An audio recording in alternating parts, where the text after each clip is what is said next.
विद्यार्थी मित्र आणि मैत्रिणींनो, आपण दरवर्षी नव्याने बॅच सुरू झाल्यानंतर किंवा मध्ये पण UPSC मधील यशवंत विद्यार्थ्यांचा एक संवादाचा कार्यक्रम तुमच्या सगळ्यांशी नेहमी आयोजित करत असतो. अबोली नरवणे 2 वर्षापूर्वीच्या निकालातील IAS देशातनं 78व्या आणि महाराष्ट्रातनं पहिले आलेल्या अबोली नरवणे या उपस्थित आहेत. अबोली नरवणेंचं सध्या प्रशिक्षण सुरू आहे, ट्रेनिंग सुरू आहे. स्टुडंट्स होत्या, तुकाराम जाधव सरांच्या विद्यार्थिनी होत्या आणि त्यांनी UPSCच्या निकालामध्ये अत्यंत मोलाची अशी कामगिरी करून यश मिळवलं. राज्यात पहिले आल्या आणि ऑल इंडिया रँक त्यांची 78वी होती.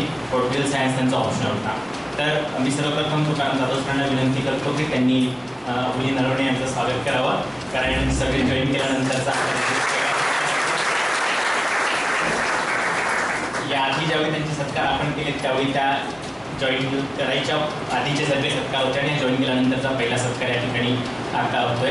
अधिक वेळ न घेता मी अबोली नरवणे यांना विनंती करेल की त्यांनी संपूर्ण त्यांचा यशाचा प्रवास, अभ्यासाचं नियोजन आणि परीक्षेची तयारी या संदर्भात तुमच्याशी संवाद साधावा. अबोली नरवणे.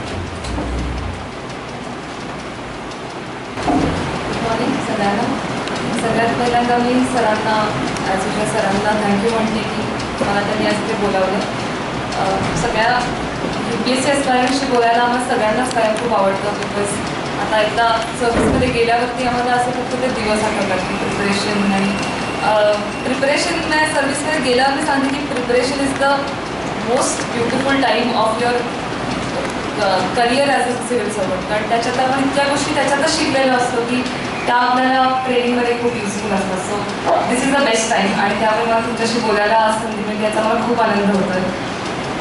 मला बरोबर 1 वर्षापूर्वी मला वाटतं मी इथं होते, जूनचाच महिना असेल, तेव्हा माझ्याकडे नुकतीच मी परीक्षा दिली होती. त्यामुळे थोड्याशा जास्ती इन्साईट्स होत्या. मला वाटतं आता थोडी माझं माइंड करप्ट झालं, कारण जेव्हा एक सिव्हिल सर्व्हिस दिली तेव्हा डोक्यात काही सेट ऑफ आयडियाज होत्या की अशा सर्व्हिसमध्ये मला जायचं आहे, माझे कलिग सगळे असे असतील, माझं कामाचं स्वरूप असं असेल, असं काहीतरी आपण प्री कन्सिव्ह नोशन्स घेऊन सर्व्हिसमध्ये जातो आणि ट्रेनिंगमध्ये काही वेगळंच होतं. त्यामुळे असं माझं माइंड थोडंसं करप्ट झालं आहे. सो मी जेवढं आठवतं आहे माझं प्रिपरेशन तेवढं सांगेन, पण मला तुमच्याकडून प्रश्न घ्यायला त्याची उत्तरं द्यायला जास्ती आवडेल.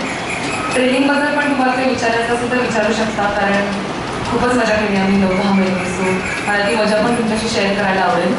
म्हणजे ट्रेनिंग इतकं छान होतं की मी तुम्हाला म्हणेन की IAS वगैरे सोडा, की ट्रेनिंग करण्यासाठीच UPSC का मस्त असतं. सो UPSC प्रवासाबद्दल थोडंसं सांगते.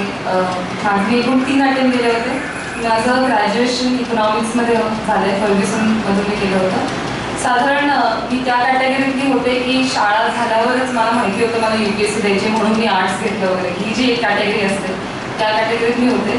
सो मी त्यासाठी आर्ट्स घेतलं, मग इकॉनॉमिक्स, पॉलिटिकल सायन्स असे विषय सगळे घेतले आणि ग्रॅज्युएशन नंतर मी प्रिपरेशनला सुरुवात केली. 2011ला माझं ग्रॅज्युएशन झालं. 12चा मी अटेम्प्ट दिला आणि त्याच्यात मी फेल झाले पहिल्या सेकंडमध्ये.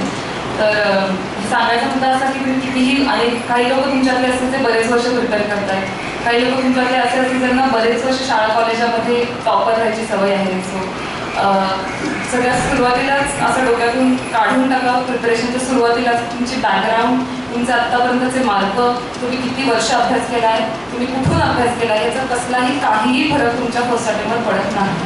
तुम्ही यू स्टार्ट अफ्रेश. तुम्ही सगळेजण एकाच लेवलवरती सुरू करता कायम. वाचनाचं वगैरे ॲडव्हान्टेज असू शकतं, लिखाणाचं, अक्षराचं वगैरे ॲडव्हान्टेज असू शकतं, पण त्याच्यावर काम करता येतं.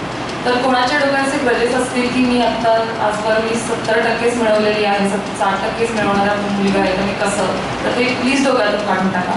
आणि कोणी असं असेल की मला तर 90% मिळाले, मी तर फर्स्ट अटेम्प्टमध्येच होईल, त्यांनी तर पहिल्या डोक्यातून काढलं. मला म्हणजे मी अगदी पर्सनल एक्सपिरियन्समधून सांगते की त्याचा काहीही शून्य फरक पडतो. त्याच्यात आपले मार्क तर पुणे युनिव्हर्सिटीचे असतात, म्हणजे त्याला तर स्टँडर्ड सुद्धा नाही. So start with a fresh mind. And so मी जसं म्हणले प्रिलिम फेल झाले, तर असं असतं की तुम्ही प्रवास सुरू करता तेव्हा तुम्हाला कळेल की तुमची स्ट्रेंथ कशात असते. म्हणजे मी आर्ट्सची स्टुडंट होते म्हणून नॅचरली मला मेन्स रिलेटिव्हली सोपी वाटायची आणि प्रिलिम मला प्रचंड अवघड वाटायची, अजूनही वाटते. ऑब्जेक्टिव्ह प्रश्न मला अजूनही अवघड, इतके अवघड की मला कौन बनेगा करोडपतीचे पण प्रश्न सॉल्व्ह करता येत नाही. UPSCचा अभ्यास केला ते बऱ्यापैकी इझी झाले, तेही मला मी गडबडते ऑब्जेक्टिव्हमध्ये. सो दॅट्स वाय मला वाटतं फर्स्ट अटेम्प्टमध्ये आय फेल्ड इन प्रिलिम्स. त्याचा मला बऱ्यापैकी धक्का बसला होता आणि मला सरांनी, माझ्या आईबाबांनी, मित्रमैत्रिणी सगळ्यांनी समजवलं की चुकलं असेल ते ॲनलाईज कर. जे तुम्हाला UPSCमध्ये सगळेच आता जे तुम्हाला भेटले असेल अस्पायरंट किंवा सरांशी बोलताना तुम्हाला कळेल की first thing you should keep in mind is be positive. Failures येणारच असतात आणि अत्यंत अनएक्सपेक्टेडली येतात. म्हणजे जर तुम्हाला एक्सपेक्टेड असेल तुम्ही फेल व्हाल तर UPSC देऊच नका. तुम्ही मी पास होईल ह्याच माइंडसेटने UPSC दिल्यावरती तुम्ही फेल झालात तर पुढे जाण्यात आलं. आधीपासूनच वाटायचं की मला जमणार असेल तर स्टॉप नाव, आत्तापासूनच बंद करतो. असं डोक्यात ठेवलंच पाहिजे की मी ही परीक्षा पास व्हायलाच इथे आली किंवा पास व्हायलाच इथे आलं आणि ती होणार आहे. So failures are mostly very unexpected. आपल्याला वाटतं की अरे पेपर खूप सोपा होता किंवा पेपर लिहिताना वाटतं अरे मला तर वाटलंच नव्हतं एवढं अवघड असेल. So everything is very unexpected. So first thing keep in mind that failures are very very very common in UPSC. असं खूप प्रिपरेशन दरम्यान असं खूप फॅड असतं की फर्स्ट अटेम्प्ट म्हणजे फारच कमाल. ऑफकोर्स ती खूप मोठी गोष्ट अर्थातच आहे. पण मी सांगते की सर्व्हिसमध्ये गेल्यावर ट्रेनिंग चालू असताना तुमचा अटेम्प्ट, तुमची बॅकग्राऊंड, तुमचं काय सर्व्हिस कसलाही काहीही फरक पडत नाही. कोणी विचारत नाही की फर्स्ट अटेम्प्ट असं कोणीही विचारत नाही. म्हणजे इट्स ऑल तुम्ही तिथे आल्यास सगळे सेम असतात. वय वय वय लग्न कोणी काही विचारत नाही. आम्ही 180 लोक सगळे सेम होतो. कोणी फर्स्ट अटेम्प्टमध्ये झालं आहे, कोण 5व्या अटेम्प्टमध्ये झालं आहे, आम्हाला फरक पडला नाही आणि आम्हाला माहीतही नाही असं कोणी. So just keep that in mind की failures are very natural. It's just a part, it's not even a setback. तो एक छोटासा फक्त एक एलिमेंट आहे तुमच्या प्रिपरेशनमधला. तो आला तर तो तसाच्या तसा डायजेस्ट करून त्यातून शिकून पुढे जायचं. सो तसंच मी केलं. फर्स्ट अटेम्प्टमध्ये प्रिलिम फेल झाले तर मला वाटलं की बरं झालं प्रिलिमच फेल झाले. आता मला इंटरव्ह्यू फेल झाला फार बोर होतं ना, कारण मग थोडं फार कमी वेळ देतो पुढच्या प्रिलिमसाठी की आता खूप मग एकदम प्रेशर येतं. सो मी प्रिलिमच फेल झाल्यामुळे मी 1 वर्ष इतर अभ्यास, मग थोडा डान्स आणि मग थोडं इकडे तिकडे वगैरे असं सावकाश सगळं टाइमपास करून पुढचा अटेम्प्ट घेऊ शकते. सो इट वॉज मी ते त्याच्याकडे असं पाहिजे की बरं झालं प्रिलिमच फेल झालं. आणि मग सेकंड अटेम्प्टसाठी I prepared for prelims in a particular way. तर तुमच्यापैकी पण जे असे असतील की ऑब्जेक्टिव्ह सॉल्व्ह करायला अवघड जातात किंवा 2-4 गोष्टींमध्ये 2-4 ऑप्शन्समध्ये गडबड होते, तर एक गोष्ट काय लक्षात ठेवा की UPSC आपल्याला वाटते त्याच्यापेक्षा खूप सोपी परीक्षा. म्हणजे डोंट ओव्हर एस्टिमेट UPSC, जे मी केलं होतं. म्हणजे मी जेव्हा प्रश्नाकडे बघायचं तेव्हा मला असं वाटायचं की अरे अच्छा एवढं सोपं आन्सर कसं असेल, म्हणजे हे नसणार, म्हणून ते वेगळंच काहीतरी मार्क. असेच मी एक 20-30 चुकवले होते फर्स्ट प्रिलिममध्ये. So always remember UPSC is a very it is a difficult exam, but तुम्ही जे स्टँडर्ड काहीतरी जगावेगळे सेट केलेले असतात त्याच्यापेक्षा ती खूप सोपी परीक्षा. त्यामुळे तुम्हाला जो पहिला ऑप्शन वाटतोय मोस्टली तो बरोबर असतो. त्यामुळे जास्त विचार न करता जस्ट मार्केट आणि पुढे जायचं. सो पण ऑफकोर्स त्याला थोडी मेहनत लागते. एक तर UPSCच्या प्रिलिमला कॉन्सेप्च्युअल क्लॅरिटी लागते. फॅक्ट्स जे छोटे छोटे करंट असतात ते सगळे माहिती करून घ्यावे लागतात. सो मी जनरली प्रिलिमचा अभ्यास असा करायचा किंवा CSAT नाही म्हणून, नाहीतर मी दिवसभर GSचा अभ्यास असेल, दुपारी 2 तास 2.5 ते 4.5 CSAT करायचे. तुम्हाला 2 तास करायची गरज नाही, तुम्हाला क्वालिफाईंग बेसिक तुम्ही रोज 2.5 ते 3.5 वगैरे असं पण CSAT करू शकता. दुपारी CSAT करायचं कारण असं की आपण तो पेपरच दुपारी लिहितो आणि जेवणानंतर त्या पेपराला तुम्ही बऱ्यापैकी अटेंटिव्ह असायला लागतं. सो जेव्हा तुम्ही तो ॲक्च्युअल लिहिणार असता त्याच वेळेस त्याचा अभ्यास करणं कधीही चांगलं. सो जेव्हा प्रिलिमचा अभ्यास सुरू करा तेव्हा always prepare CSAT after lunch. जेव्हा झोपेशी तुम्हाला एक वेगळी लढाई लढायची असते. सो झोप आणि CSAT असं एक लढाई तुम्ही जेवणानंतर लढलेली केव्हाही चांगली. तर ते प्रिलिमची गोष्ट आहे. बाकी GS प्रिपरेशन प्रिलिमला काही जगावेगळं नाही करावं लागत. फक्त रिवाईज म्हणजे 50 एक पुस्तकं एकदा नका वाचू, त्यापेक्षा एक पुस्तक 50 वेळा वाचलं केव्हाही चांगलं. आणि खूप मटेरियल असतं बाजारात, त्याच्यापैकी अत्यंत लिमिटेड भयंकर कमी वाचायचं. आणि ज्या पुस्तकांना तुम्हाला कॉन्फिडन्स असेल की आता हिस्ट्रीचीच म्हणजे बिपिनचंद्राची 2, NCERTचं 1, स्पेक्ट्रमचं 1 अशी 3 एक पुस्तकं आहेत. आणि 3 पुस्तकांचं मॅटर थोडंफारच वेगळं आहे. म्हणजे इट्स नॉट स्पेक्ट्रम हे तर बिपिनचंद्राचं छोटं वर्जन आहे आणि ते पण NCERT is also written by him. So त्यातलं तुम्ही जेव्हा अभ्यास सुरू कराल तेव्हा तुम्हालाच कळेल की आपलं कुठलं तुम्हाला आवडतं आहे आणि कुठलं तुम्ही 10-12 वेळा शांतपणे 10-12 होतं म्हणजे 5-7 वेळा शांतपणे वाचू शकाल. सो तुम्हाला तुमचं कळेल आणि you choose your on source आणि तोच रिवाईज करत बसायचं. सो प्रिलिमची एवढी एकच स्ट्रॅटेजी की तुम्ही तुमची पुस्तकं निवडा आणि मग तीच खूप वेळा वाचत राहा आणि अत्यंत डोकं शांत ठेवून कॉन्सेप्ट समजेल अशी वाचायची. आता काही लोकांना, मोस्टली लोकांना कॉन्सेप्च्युअली इकॉनॉमिक्स अवघड जातं आणि जे आर्ट्सचे लोक असतील माझ्यासारखे त्यांना कॉन्सेप्च्युअली सायन्स अवघड जातं. सो कॉन्सेप्ट इकॉनॉमिक्स आणि सायन्स आणि जॉग्रफी या 3 विषयांमध्ये कॉन्सेप्टवरती प्रचंड भर द्यावा लागतो. इकॉनॉमिक्सवरती तर द्यावाच लागतो. त्याच्यासाठी काय करायचं मी खरं तर नाही सांगू शकत कारण मी ते कधी केलंच नाही. पण माझे मित्रमैत्रिणी मला असं सांगायचं की NCERTतून किंवा इन्व्हेस्टोपीडिया नावाची एक वेबसाईट त्याच्यावरती वाचून त्यांना कळत होत्या कॉन्सेप्ट. सायन्सवरती मी खूप अभ्यास केला होता कारण मला ते विषय पूर्णच कमी होता. मी 10वी नंतर कधी सायन्स केलंच नाही. सो जे माझ्यासाठी असतील त्यांनी अगदी छोट्या छोट्या छोट्या कॉन्सेप्ट्सवरती प्रचंड लक्ष द्या. म्हणजे इलेक्ट्रोमॅग्नेटिक रेडिएशन म्हणजे काय, त्याच्या किती फ्रिक्वेन्सी, त्याच्या वेगवेगळी इन्फ्रारेड UV कसं वेगळं, अशा छोट्या छोट्या गोष्टींवरती खूप प्रचंड लक्ष द्यावं लागतं की LED म्हणजे काय, OLED म्हणजे काय, मग त्याचे ॲडव्हान्टेजेस काय, त्याच्यात मागची कॉन्सेप्ट काय आहे. So always try to understand the gist behind every scientific concept. कारण तेच प्रिलिममध्ये विचारतात आणि ते आर्ट्स किती आहेत आर्ट्स ग्रॅज्युएट? अच्छा, कमी आहेत. असंच असतं इथे अकॅडमीमध्ये पण आम्ही 4-5 लोक होतो. So all 5-6 of you please focus on science. त्याच्यात आणि मला मी ज्या प्रिलिम आत्तापर्यंत दिल्या आहेत त्याच्यात मी खूप आनंदाने सांगू शकते की माझे इकॉनॉमिक्स पण एकदम चुकले होते पण सायन्सचा माझा एकही चुकलं नव्हतं कारण त्याच्यावरती तेवढी मेहनत केली होती. किंवा त्याचा पण तोच मुद्दा आहे की जास्ती विचारच करायचा नाही कारण माहितीच नसायचं. So first answer which would come to my mind I would mark it. तसं इकॉनॉमिक्सचं खूप ग्रॅज्युएशन नेहमी त्याच्यात असल्यामुळे की असं गोल गोल करून कुठला तरी चुकीचा मार्क करून द्यायचा असं झालं होतं. So think less and practice more your prelims, practice more, revise more and just write it prelims with a calm mind. आणि त्याची अभ्यास तुम्हाला खूप नंतर सुरू करायचा आहे. सो आता त्याचा फारसा विचार नका करू. फक्त माझ्या हे गोष्ट लक्षात ठेवा की तुमची पुस्तकं आतापासून आयडेंटिफाय करायला लागली जी तुम्हाला वाचायला सोपी जातात अशी. त्याच्यानंतर मेन्सकडे वळूयात. Mains is I think the most crucial exam कारण तुमची पोस्ट बऱ्यापैकी तुमच्या मेन्सच्या मार्गांवर ठरते. आता इंटरव्ह्यूवर पण असतं ना त्याचं पर्सेंटेज कमी, प्रपोर्शन कमी असतं. So mains is a most crucial exam आणि माझ्या मते ती घ्यायला सगळ्यात मजा पण येते मेन्स घ्यायला. मेन्सची प्रिपरेशनमध्ये कधीही तुम्हाला जास्ती मजा येते. मी मागच्याच पण बोलताना असं म्हटले होते की UPSC तुम्ही असं क्रिकेटसारखं बघू शकता की your prelim is always your one day match.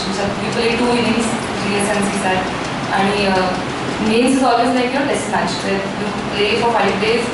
एक दिवस खराब गेला तरी दुसऱ्या दिवशी तुम्हाला तितकंच पेशन्सनी, तितकंच पॉझिटिव्हली आणि भयंकर फिजिकल फिटनेस पण तुम्हाला लागतो कारण झोप येत नसते पूर्ण mains. So mains is like a test match. You have to play nicely for 5 days. Even if 1 day goes wrong, you have to play better on your second day. And interviews like T20 म्हणजे त्यावेळेस अक्षरशः तुम्ही कुठल्या पॅनलला जाताय, किती वाजता जाताय, की त्या बाईचा मूड कसा आहे वगैरे या सगळ्या गोष्टींवरती अवलंबून. It's all other game.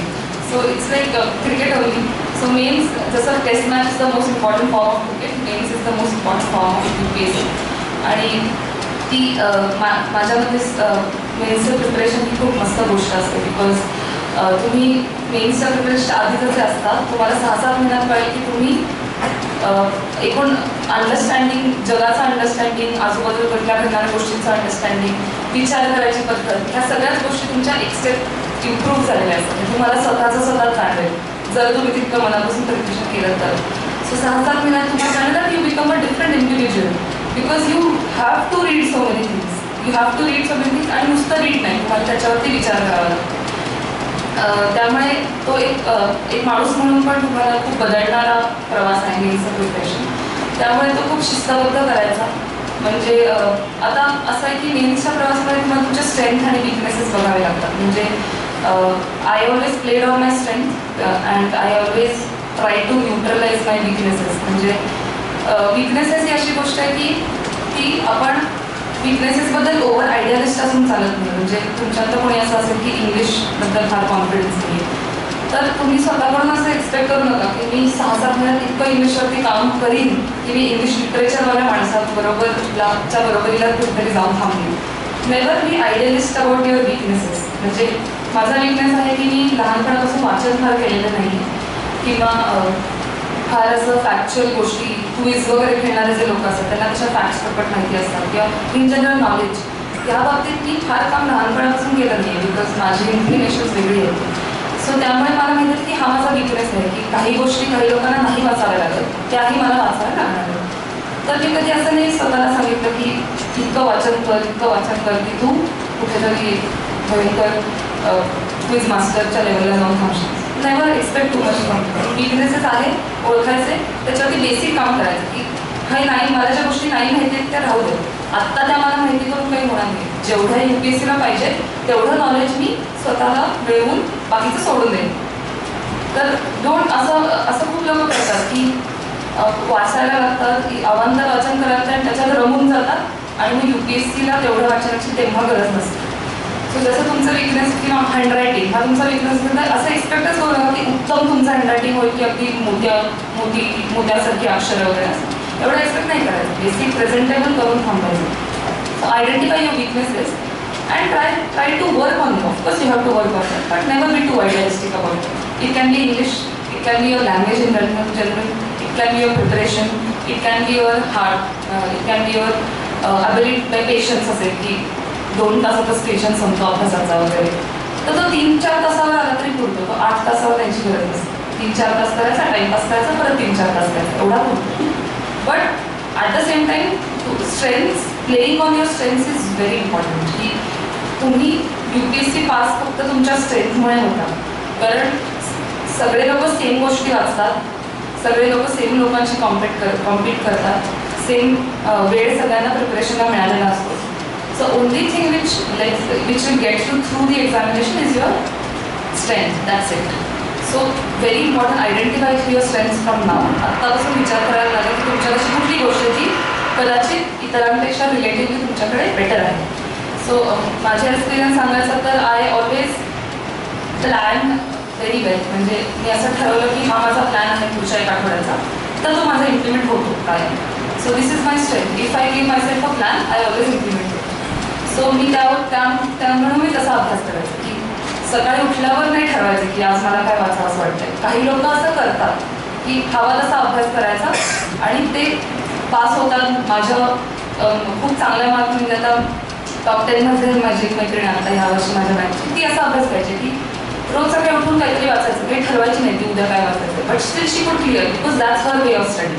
तर ती तिची स्ट्रेंथ आहे की ती रोज नवीन वाचून पण ते तिच्या लक्षात राहू शकतं. असे तुमच्याकडे काही लोक असतील, पण काही लोक असेही असतील की रोज सकाळी उठल्यावर हे पण वाचायचं, ते पण वाचायचं आहे, किंवा हे जास्त अवघड, ते जास्त अवघड आहे, मग काय करू ह्या विचारातच वेळ जात असेल, असेही लोक असतात. सो माझी स्ट्रेंथ अशी होती की मी स्वतःला एक प्लॅन द्यायचे, एक आठवड्याभराचा महिन्याभराचा मॅक्रो प्लॅन, एवढ्या महिन्यात मला हे विषय संपायचे आणि मग ते मायक्रो डिवाईड करायचं वीक वाईज की हा विषय एवढे विषय जर मला संपायचे वीकमध्ये मी काय काय संपतो, कुठला त्याचा टॉपिक संपतो, असं मी डिवाईड करायचं. And that work for me, कारण त्यामुळे माझा सिलेबस पण संपायचा, रिव्हिजन पण व्हायचं आणि रायटिंग प्रॅक्टिस पण व्हायची. म्हणजे मी तुम्हाला शेड्यूल पण सांगते की मी सकाळी अशी फार पहाटे वगैरे कधीच नाही उठले. म्हणजे मी त्याच्यात मला जो पूर्ण केल्याशी अभ्यास होत नाही असं माझं म्हणतं. सो मी 6:30-7ला उठायचं. याचं कारण असं की मला व्यायाम करायला आवडायचा. So I use to get up at 6:30 exercise for 1 hour. मग मी सकाळचा वेळ आईबाबांबरोबर काढायचा थोडासा आणि मग 8:30ला वगैरे अभ्यासाला बसायचे.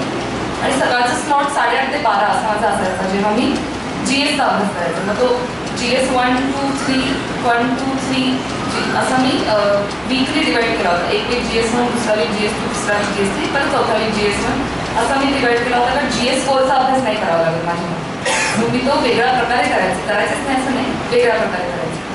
सो सकाळचा स्लॉट GS, मग जेवणानंतरचा दुपारचा स्लॉट आहे, त्याच्यात मी न्यूजपेपर रीडिंग आणि करंट अफेअर्स या गोष्टी करायचं. न्यूजपेपर 2 वाचायचे, इंडियन एक्सप्रेस आणि हिंदू.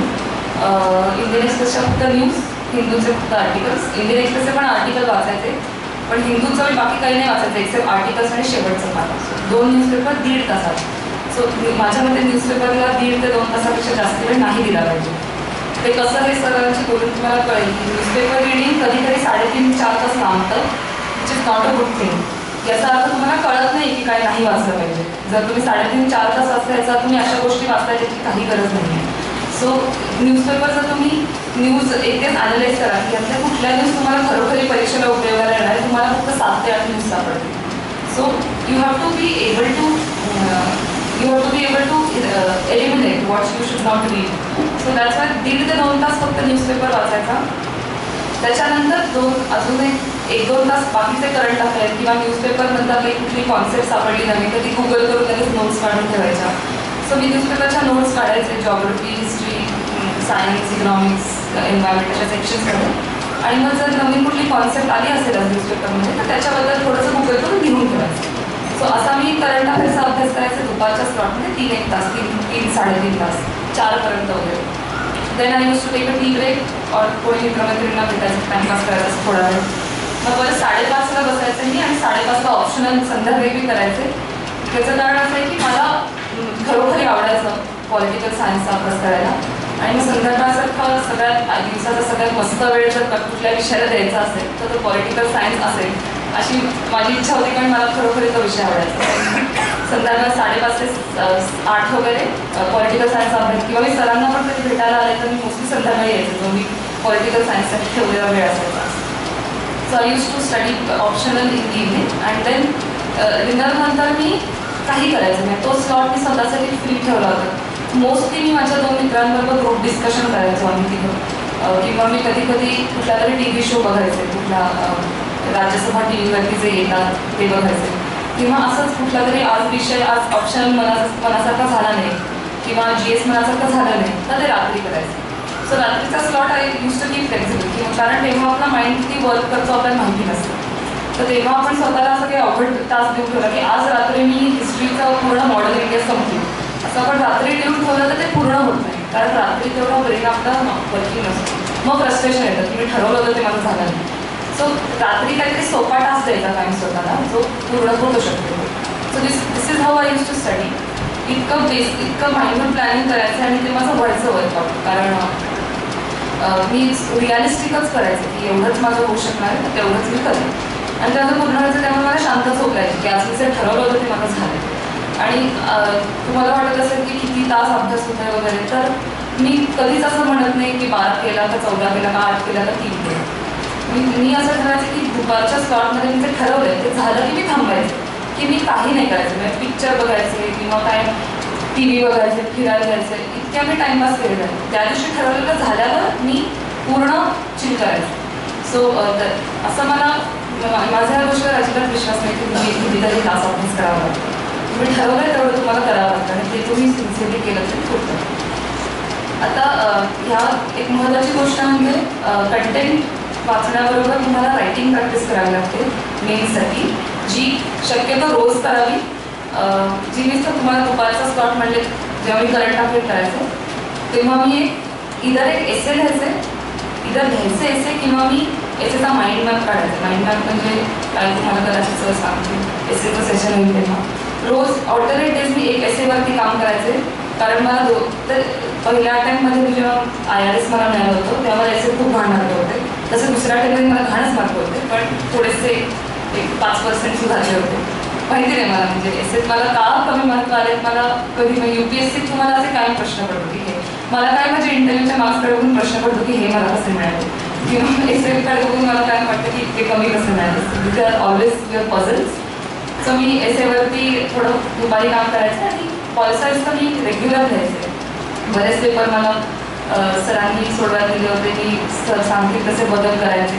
रायटिंग प्रॅक्टिस मी सगळ्यात जास्त ऑप्शनलची केलेली आहे आणि त्याचा फायदा होतो, कारण ऑप्शनलमध्ये एका विशिष्ट पद्धतीनेच आन्सर द्यावे लागतात. GSला तुम्ही स्वच्छंद विहार करू शकता की मला पाहिजे तर मी पॉईंट्समध्ये लिहिणार, पाहिजे तर चित्र काढून लिहिणार, पाहिजे तर पॅरेग्राफमध्ये लिहिणार, इतकी पानं लिहिणार, इतके शब्द लिहिणार, हे तुम्ही GSमध्ये इकडे तिकडे करू शकता. पण ऑप्शनलमध्ये नाही करू शकत. ऑप्शनल जे तपासणारे लोक असतात ते खरोखरी त्या विषयातले असतात. GSला आपल्याला माहिती नाही काय असतं. सो ऑप्शनलमध्ये तुम्हाला थोडी शिस्त पाळावी लागते. सो रायटिंग प्रॅक्टिस ऑप्शनलमध्ये जास्ती झाली पाहिजे. सो ती करायचे. आणि GS 4 हा जो एक विनोदी विषय आहे त्याचा मला मी केला त्याचा अभ्यास. असं मला नाही केला असं मला सांगायचं नाही, कारण तुम्ही आता प्रिपरेशन सुरू करता. पण असं मी आता तुम्ही असं डोक्यात ठेवा की मी केला अभ्यास. तो मोस्टली मी जे तुम्हाला म्हणले की रात्री आम्ही ग्रुप डिस्कशन्स करायचो. मोस्टली मी तो तसा अभ्यास करायचो की आम्ही रोज एक केस स्टडी उचलायचो की ह्या सिच्युएशनमध्ये आपण असं काय केलं असतं वगैरे. अशा रोज केस स्टडी उचलायचो आणि डिस्कशन करायचो. आणि खरोखरी मी सांगते की आम्ही जे गप्पा मारल्यात रात्री कॉफी पिल्याच्या तसंच्या तसं मी पेपरमध्ये लिहिलं होतं. म्हणजे एक दिवस आम्ही कुठल्या तरी विषयावर बोलत होतो तेव्हा आमचं उगाच एक डिस्कशन झालं पॅट्रिऑटिझम या विषयावर, की आपल्या देशात पॅट्रिऑटिझमचा अर्थ काय, असं एक रॅन्डम डिस्कशन. तर एक मित्र जरा आयडियालिस्ट होता की पॅट्रिऑटिझम नाही, तुम्ही देशासाठी हे करायला पाहिजे, ते करायला द्यायला पाहिजे. एक मुलगा असा होता की पॅट्रिऑटिझम अशी गोष्टच नसते, इट्स ऑल बुलशिट, की तुम्ही whenever you do something it's always for your selfish interest, देशाचं काय, देश आहे, असं त्याची मतं होती. तर अक्षरशः मी जसं आम्ही डिस्कशन केलं होतं त्याचं कुठेतरी सुवर्णमध्य खरोखर याचा प्रश्न आला होता, व्हॉट इज पॅट्रिऑटिझम. तो मी तिथे तसंच्या तसं लिहून आलं होतं आणि त्याच्यात तू इतकं सिम्पल लिहिलं होतं की पॅट्रिऑटिझम इज अ वेग कॉन्सेप्ट. असे शब्द पण थोडेफार वेग नाही, इतके वाईट शब्द नाही, but it is a lucid concept, it cannot be defined. It is defined from your priorities in life or what kind of person you are. मी दिलं होतं की माझ्यासाठी मी अशी रस्त्यावरून चालत असेल आणि कोणीतरी केळाचं साल टाकलं तर तो निघून गेला, तर ते उचलून कचऱ्यात टाकणं पण माझ्यासाठी पॅट्रिऑटिझमच आहे. इतकं मी ते सिम्पल दिलं होतं आणि I score pretty well in my GS4. दोन्ही वर्षी मला GS4मध्ये अबाव ॲव्हरेज मार्क होते, बिकॉज आय थिंक मी तो पेपर तसाच लिहिला होता जसा मी विचार करतो. आणि थोडं मी इकडे तिकडे थोडे तुम्हाला तुमचे पेपर ॲडव्हर्टाईज करावे लागतात, कुठलाही असेल थोडं ॲडव्हर्टाईज केलं होतं की एक केस स्टडी अशी टेबल काढून वगैरे घ्यायची किंवा मग असे कंपॅरेटिव्ह अनालिसिस. तुम्हाला एक केस स्टडी देतात आणि 4 पर्याय देतात, तर कुठला पर्याय चांगला निवडा, असा तो GS4 तुम्ही बघितला आहे का पेपर? त्याच्यात असं असतं की 4 पैकी कुठला पर्याय जास्त योग्य आहे. तर तुमचाच एक ॲडव्हर्टाईजमेंट करायची, टेबल काढायचं, 4 पर्याय घ्यायचे, मग हा ह्याच्यात चांगला आहे, तो त्याच्यात चांगला आहे, असं केलं होतं. But it's all your advertisement, it's nothing out of the world. तुम्ही जर नॉर्मल विचार करता तर तिथं छान फॉर्मॅटमध्ये मांडून द्यायचं, म्हणजे त्याला वाचायला सोपं जातं तास. सो GS4चा अभ्यास मी सांगेन की जास्ती तुम्ही विचार जो करता किंवा इतरांशी काय बोलता ह्याच्यातून तो जास्ती होतो. माझा तसाच झाला होता. आता तुम्हाला बेसिक इमोशनल इंटेलिजन्स वगैरे थिअरीज वाचाव्या लागतात, त्या मी सरांच्या नोट्सवरून वाचल्या होत्या आणि अक्षरशः परीक्षेच्या आधी 2 दिवस वगैरे, म्हणजे मेन्सच्या आधी 2 दिवस वाचल्या होत्या, कारण त्याच्यात काही फारसं टेक्निकल नाही, इट्स व्हेरी सिम्पल, एकदा वाचल्यावर कळतं. सो त्याची GS4ची थिअरी मी परीक्षेच्या 2 डिसेंबरला माझी मेन्स होती आणि 30 नोव्हेंबरला वगैरे वाचलं होतं. सो तुम्ही असं करायचं मी नाही म्हणत आहे, पण इतकं सोपं असतं असं. आणि one more thing is about mains. GSचं जे आहे, GSचे पेपर्स जे असतात त्याच्यामध्ये एक गोष्ट लक्षात ठेवायची की तुम्हाला ते उत्तर बघून जे डोक्यात येतं ते अजून एक 15-20 हजार लोकांच्या डोक्यात येणार असतं. म्हणजे आमचा पहिला प्रश्न असा होता की हरप्पन सिव्हिलायझेशनच्या अशा कोणत्या कॅरेक्टरिस्टिक्स आहेत ज्या आजकालच्या ऑर्गनायझेशनमध्ये दिसून येतात. सो आता हरप्पन सिव्हिलायझेशनच्या काही कॅरेक्टरिस्टिक्स ज्या तुम्हाला आता त्या क्षणी आठवत आहेत त्या ॲव्हरेज लोकांना आठवणार असतात तेव्हा, बरोबर. मग तुमचं आन्सर तर वेगळं व्हायला पाहिजे, कारण ॲव्हरेज मार्क आपल्याला नसतात मिळायचे. So you should always have 1 element in every answer. म्हणजे 25 प्रश्न GSमध्ये असतात, असे आपण 100 प्रश्न लिहितो 4 GS. 100 उत्तरांमध्ये तुमच्या प्रत्येक उत्तरात एक अशी गोष्ट अशी पाहिजे जी फक्त तुम्ही लिहिलेली असते किंवा जी तुमचं उत्तर स्टँड आउट करेल. सो त्याच्यासाठी थोडंसं काम करावं लागतं. म्हणजे आता या हरप्पन सिव्हिलायझेशन प्रश्न तुम्ही कसा वेगळा करू शकता की तुम्ही त्याच्यात एखादं चित्र काढू शकता की असं तिथे असे रोड्स असायचे. आजकाल स्मार्ट सिटीमध्ये पण असं करायची कॉन्सेप्ट मांडली जात आहे. किंवा ते ग्रेट मार्क्सचे चित्र काढलं तर म्हणजे तिकडे तुम्ही फार फार चित्रच काढू शकता अजून काही, किंवा तुम्ही टेबल फॉर्मॅटमध्ये लिहू शकता की ही कॅरेक्टरिस्टिक आणि आत्ताची कॅरेक्टरिस्टिक, मग ही कॅरेक्टरिस्टिक आणि आत्ताची कॅरेक्टरिस्टिक, असं तुम्ही करू शकता.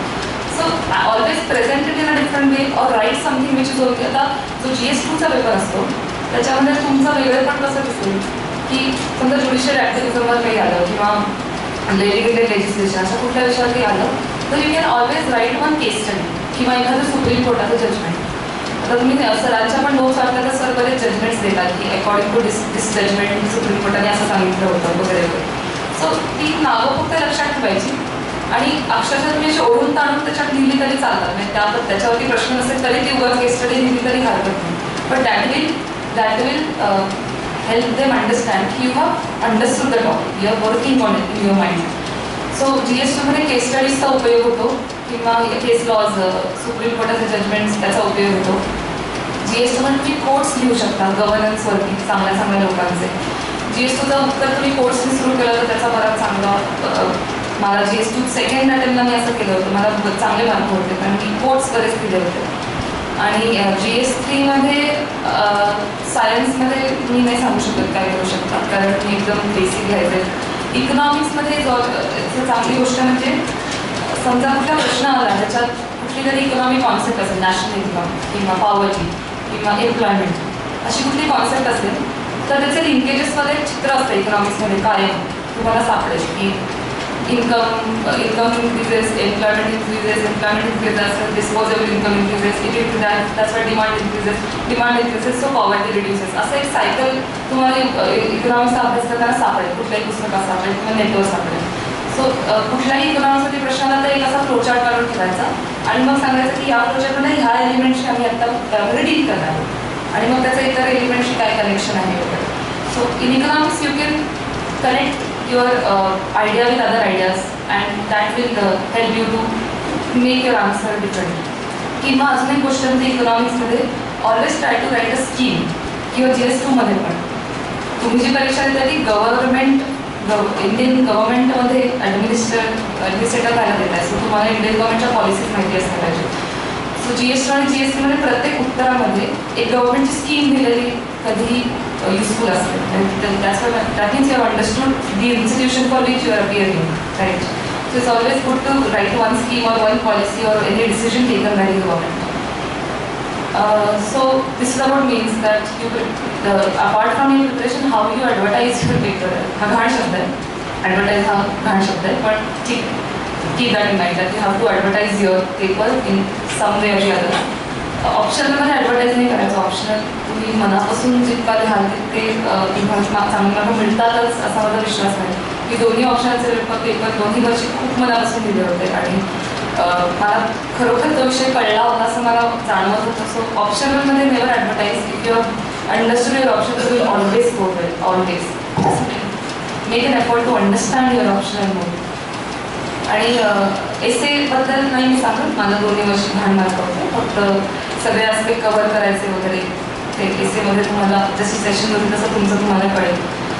आणि इंटरव्ह्यूबद्दल पण इंटरव्ह्यूचं व्हेरी लॉंग म्हणजे खूप लांब आहे.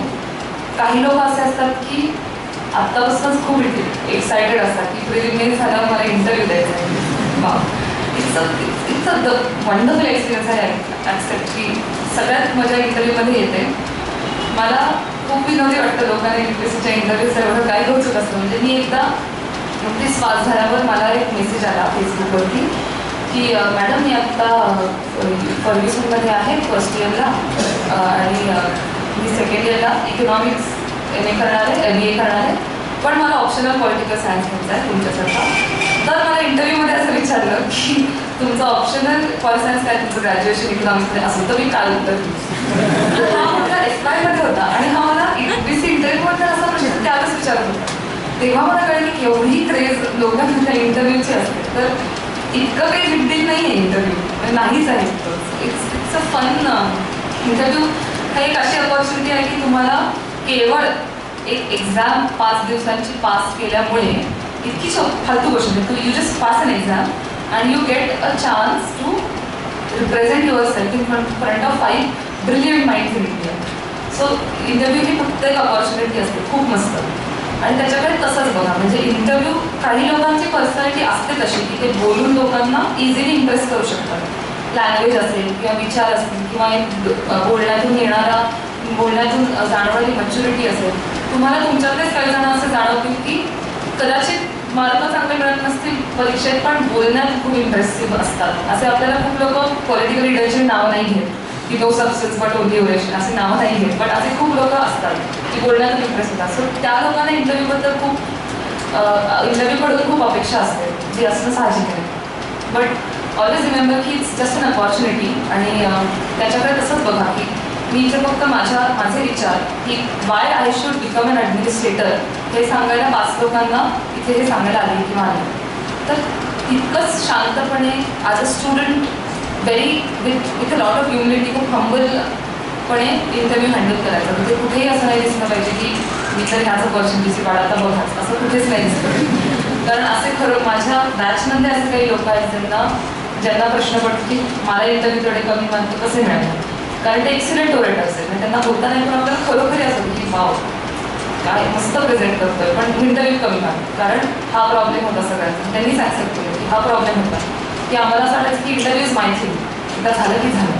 सो इतकं काही इंटरव्ह्यू फार मोठी गोष्ट मानायची नाही. It's the most beautiful experience, but it is only an opportunity. आणि त्याच्यासाठी काय प्रिपरेशन करायचं याचा विचार आता करू नका. काही लोक स्वतःला आरशासमोर उभं राहून इंटरव्ह्यू देताना इमॅजिन वगैरे करतात. मी असे माझे मित्रमैत्रिणी होते खरोखरी जे असं करायचं. नॉर्मल थिंग, याचा 15 दिवस अभ्यास केलेला पुरतो. थोडंसं तुम्ही आत्तापासून स्वतःचं बोलणं कसं शांत वाटेल, कसं मॅच्युअर वाटेल, कसं बॅलन्स्ड वाटेल ह्याच्यावरती विचार करायला हरकत नाही.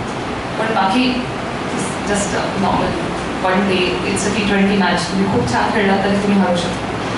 आणि असा अजून एक सांगते की हा तर तुम्हाला मी प्रिलिम डेज आणि इंटरव्ह्यूची स्ट्रॅटेजी सांगते. ओव्हरऑल मी तुम्हाला असं सांगेन की UPSC प्रिपरेशन हे शक्यतो आयसोलेटेड करू नका. म्हणजे तुम्हाला एकटा अभ्यासाची सवय असेल तर ठीक आहे, म्हणजे it's a very natural thing. मी कधीच अभ्यासिकेपासून अभ्यास नाही करू शकते, मी कायम घरी बसून करायचं. पण कधी आयसोलेटेड अभ्यास करू नका, कारण ह्याचं कारण असं आहे की UPSCसाठी एक सेट ऑफ क्वालिटीज लागतात की तुम्हाला कदाचित प्रेझेंटेशन लागतं, अंडरस्टँडिंग लागतं, पेशन्स लागतो, बऱ्याच गोष्टी लागतात. सो त्या सगळ्या तुमच्यात नसतात, त्या तुम्हाला इतरांकडून घ्याव्या लागतात आणि आपल्या क्वालिटीज त्यांच्याशी शेअर कराव्या लागतात. जसं म्हटलं मी ग्रुप डिस्कशन करायचं आहे, ह्याचं कारण मला माहिती की काही गोष्टी अंडरस्टँडिंग ॲनालिसिसमध्ये माझ्या वीक आहेत. तर माझ्या ज्या गोष्टी आहेत त्या मी त्यांच्याशी शेअर करायचं, त्यांच्या गोष्टी मी बॉरो करायचं. So it's always a collective study. आणि तुम्ही एकटा अभ्यासाची सवय असेल तरी make an effort to study together. You will I tell you that आपला मित्र किंवा मैत्रीण क्लिअर होण्याचा आनंद आपण क्लिअर होण्या इतकाच मोठा असतो UPSCमध्ये, कारण तुम्ही तेवढी मेहनत एकत्र केलेली असते. आणि इट्स अ ब्युटिफुल फिलिंग की मला तेवढंच आपल्याला स्वतःबद्दल इतकं छान वाटायला लागतं की अरे तो पास झाला पण मला आनंद होतो, म्हणजे मी किती सेल्फलेस झाली आहे, असं खरोखरी होतं. So it's always a collective study. आणि आयसोलेटेड शक्यतो करू नका. अगदी जमतच नसेल तर वेगळी गोष्ट आहे, पण तरीच ट्राय टू स्टडी टुगेदर. आणि दुसरी गोष्ट म्हणजे थोडे जे सॅक्रिफायसेस करावे लागतात, की थोडे कमी पिक्चर बघायचे, थोडे कमी वैशालीत जायचं, किंवा वैशाली मी म्हणते आणि फर्ग्युसनमध्ये होते. आणि असे जे थोडे करावे लागतात ते करावे लागतात, पण अगदीच स्वतःला तोडून घेऊ नका मित्रमैत्रिणींपासून. आणि मी असं ॲडवाईस करेन की असे मित्रमैत्रिणी असणं योग्य आहे ज्यांना UPSCचा यूजसुद्धा कळत नाही. म्हणजे माझे मित्रमैत्रिणी खरोखरी असं होते की मी इंटरव्ह्यू झाल्यावरती जेव्हा पेपरात पहिल्या अटेंडला जेव्हा आलं होतं की रँक 163 वगैरे, तेव्हा माझ्या मित्रमैत्रिणींनी विचारलं की आता तुला परत इंटरव्ह्यूहून कळणार का की तुला IAS मिळणार काय आहे. त्यांना इतकं काही माहिती नव्हतं. सो हा माझा एक्सपिरियन्स आहे की काही लोक असे ज्यांना UPSCला येऊन माहिती त्यापेक्षा ती ॲस्पायरंट्स नाही आहेत, अशा लोकांमध्ये राहणं चांगलं, कारण ते तुम्हाला थोडं लाईट करतात. मग ते म्हणतात की काय आमच्यासाठी तू ऑलरेडी IAS झालीस, कशाला एवढी कटकट करते डोक्याला, चिल कर. कारण फ्रस्ट्रेशन येत असतं, तसेच लोक आजूबाजूला सगळे सारखे दिसत असतात, झोपेत पण UPSC दिसत असतात, असं सगळं होत असतं. सो आई बाबा तर असतातच आपल्या पाठीशी, ते आपल्याला शांत करतात, पण मित्रमैत्रिणी आपल्याला रिडिक्यूल करतात की काय 12 तास अभ्यास करायला, 12 तास अभ्यास करून फक्त तू कलेक्टरच होणार असे म्हणणारे लोक आपल्याला काय ग्राउंडेड ठेवतात की इतकं काही आपण जगावेगळं करत नाही. पहिली गोष्ट. आणि दुसरी गोष्ट म्हणजे they will always help you to be at peace with UPSC. नाही तर तुम्ही UPSCला थोडं ते करून मोठं करून ठेवलं असतं, ते तुम्हाला असं रिडिक्यूल केलं छान वाटतं. Somebody is there who doesn't care about UPSC. So it's not a big deal. म्हणजे ही माझ्यासाठी गरज होती, कारण मी UPSCला तेवढं मोठं करून ठेवलं होतं. तुम्ही नसेल करून ठेवलं तर अशा लोकांपासून दूर राहा, पण तुम्ही ते स्वतः तुम्हाला कळेल. And you will always be with people who will push you की करत राहा, होईल, जमेल तुला, एवढं काय आहे असं. It's always good. आणि हॉबी पण मी सांगेन की मी माझी हॉबी कधी सोडली होती, मी डान्स शिकले होते. म्हणजे मी इतकी डान्स कंटिन्यू केल्याचा मला आनंद होतो की मी आता लवासनामध्ये जेव्हा होते मसुरीला, तेव्हा तिथे डान्सर ऑफ द बॅच म्हणायचे. आणि मला लोक म्हणायचे की Aboli you have landed up in a wrong profession, you should have been a dancer. याचं कारण असं की मी कधी ब्रेक नाही पडू दिला डान्समध्ये. त्यामुळे मी जितकं डान्स UPSC प्रिपरेशन आधी केला तितकाच प्रिपरेशनमध्ये पण मी कंटिन्यू ठेवला होता, आणि त्याचा उपयोग मला मसुरीत झाला. सो हॉबी असणं केव्हाही चांगलं, कारण दुसरी गोष्ट आहे तुम्ही तीच हॉबी डान्समध्ये देता आणि इंटरव्ह्यू विचारल्यावर तुम्हाला खरं उत्तर देता येईल. म्हणजे खोटी हॉबी देण्यापेक्षा खरी हॉबी देणं केव्हाही सेफ असतं. So try to have your hobby, जी कुठली असेल ती प्लॅन करा, छान त्याला मस्त वेळ द्या, वीकेंडला 1-3 तास तुमच्या हॉबीला वेळ द्या, त्याने दॅट कीप्स यू फ्रेश. मी बऱ्यापैकी म्हणजे आता one of my hobbies dance, second hobby is I am a big fan of Sachin Tendulkar, so that is a big hobby of mine. So मी माझ्या मेन्सच्या आधी 16 नोव्हेंबरला सचिनची शेवटची मॅच होती, सो 2 डिसेंबरला माझी मेन्स होती.